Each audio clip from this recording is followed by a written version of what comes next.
ब्रह्म मुहूर्त आ गया। कथा अच्छी लग रही है? नहीं, सुनने में अच्छा लग रहा हो तो भाई बोलो। राजेश जी भी कोई बात है भैया? वैसे बम बोल में आ जाओगे? हाँ भाई, ऐसा नहीं होता। और वो तुम्हारा एक अत्वते हसमुख आएगा वैसा हो। अरे भैया, तीज त्योहार पे तो थोड़ा सा ध्यान दिया करो आप लोग। नहीं, मैं अपने और मेरे इसलिए कह रहा हूं, बाकी मर्जी तुम्हारी। हाँ, यहां से बड़ा बोला हुआ कहा भाई। हाँ, तो ये तो फिर तुमने छोटी बात कर दी। बात वही चल रही है भैया।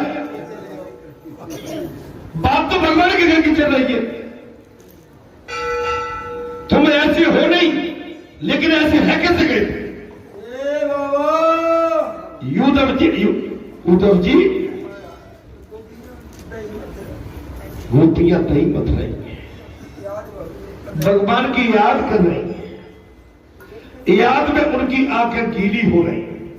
उद्धव जी जसोदा से अनुज्ञा लेकर यमुना स्नान करने चले गए।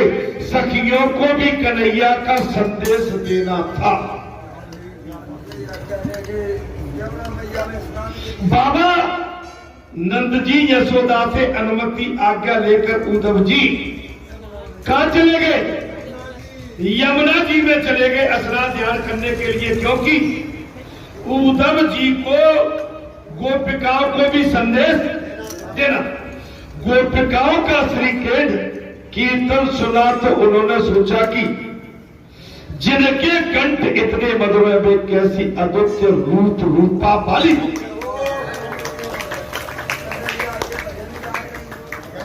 काय भैया राजेश, जिनके कंठ इतने मधुर है, वो राकेश ही नाम है ना, राजेश, वो कितने सुंदर हो। भगवान से बड़ा हमारे लिए कुछ भी नहीं हो। संसार तुम्हें केवल उपयोग करने के लिए बुलाता है, लेकिन भगवान तुम्हें आशीर्वाद देने के लिए और अपने से मिलन के लिए बुलाता है।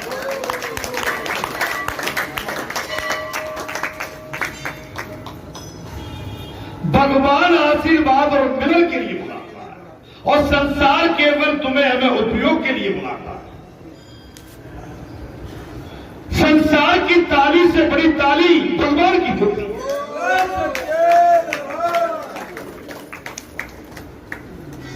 महाराज, अरे कोई जबरई से कह के हमारे दरवाजे पे ने बम बोले कह दे तो बात से थोड़ी बात हो जाएगी। अरे बम बोले तो केवल तेज सुनने को रसिया है, कहां से?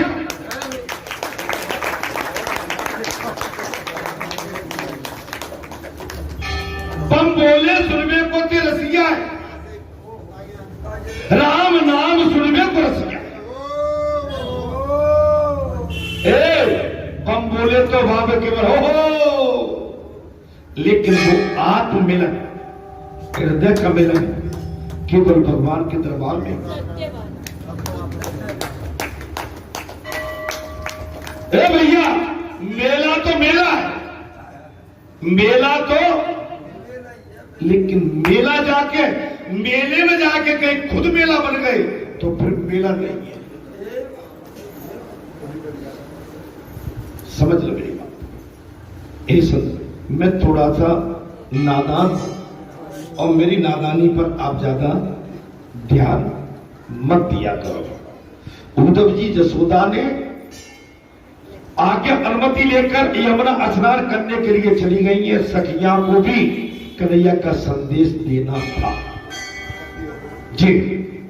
गोपियों का श्रीकेंद्र कीर्तन सुना, उन्होंने सोचा कि जिनके कंठ में इतने मधुर वाणी अद्वितीय रूपा होगी, उन्होंने अब तक किसी गोपी का दर्शन नहीं किया। उन्होंने अभी तक, उद्धव जी ने किसी भी गोपी का दर्शन नहीं किया था। ब्रह्म मुहूर्त में श्री कृष्ण कीर्तन करने वाले इन ब्रजवासियों की को धन्य है। श्री कृष्ण के स्मरण मात्र से इनके हृदय में द्रवित होते।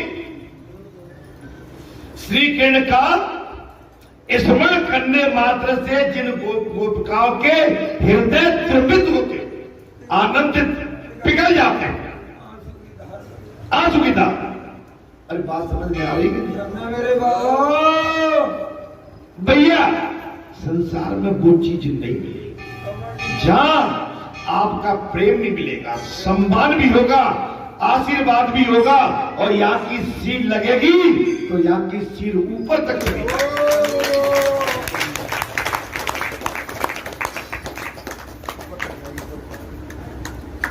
क्योंकि यहाँ की सील से बड़ी सील और कोई है नहीं।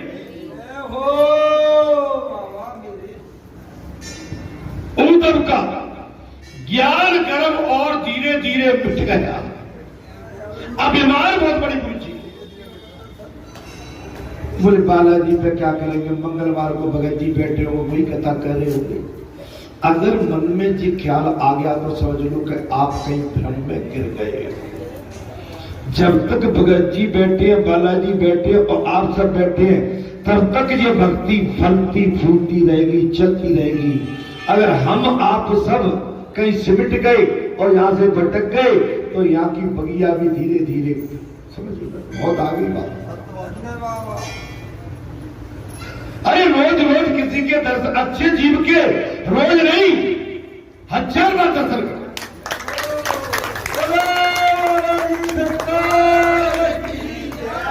एक महात्मा थे और कोई उदंड, एक 2-3 बालक बैठे थे। वो गंगा जी में स्नान करने जाते थे और बालक चिड़े हुए थे, उन पर थूक देते थे। वो फिर जाते थे, फिर आते थे, फिर थूकते, फिर जाते थे। महाराज, लेकिन महात्मा ने कुछ भी नहीं कहा। 100 बार ऐसा हुआ। अंत में जब 101 बार स्नान करके आए, हट धर्मी बालकों ने पूछ लिया, महाराज हमने आपका इतना अपमान किया, आप पर थूका, आप नाराज नहीं हुए, क्यों नहीं? बोले तुम्हारे थूक से मैंने 101 बार गंगा का स्नान किया।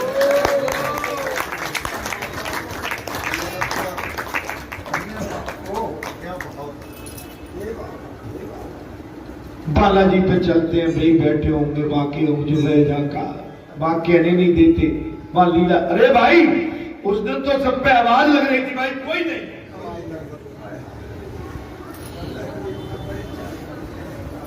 आप परीक्षा के टाइम, आपकी परीक्षा है और क्लास में हाजिरी देने नहीं पहुंचे तो एब्सेंट लग जाती है।